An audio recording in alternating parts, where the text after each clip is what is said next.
y Rhondda Fach. Ydych chi'n byw enw le rhwng Maerdy a Phontypridd? Dyma neges I chi.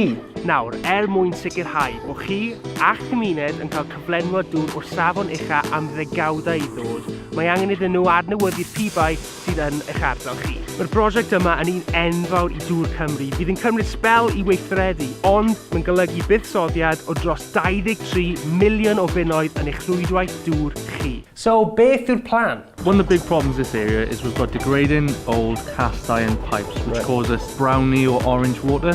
Although it's not dangerous for human health, it's certainly unpleasant. The main cause is the trunk mains, so we're replacing all the trunk mains with new line pipes. A lot of it is on the surface, but we've kept away from the road and highway as much as possible. So we've used some of the old tracks running down by the side of the river. So we've tried to disrupt customers as least as possible.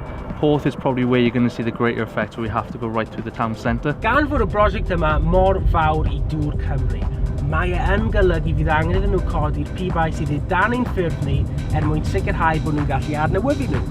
Sydd yn meddwl falle fydd na bach o disruption ar eich hewyn chi o ddydd I ddydd.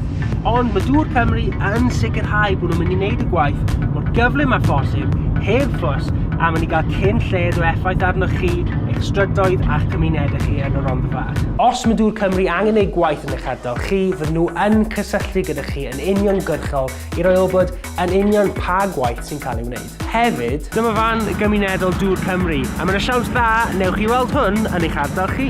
So the community van is a great way for them to come over and ask someone like you some questions about the work being done. This is a perfect way for the customers to come and, like I said, put a face to the name. They can pop across, you know, I'm more than happy to deal with anything that they have. We try our very best to communicate with different types, whether that be social media, leaflets, letters, because what we're doing will benefit them. If we are working in your area, you'll receive a letter with all the information, the contact telephone numbers, and anything you may need then.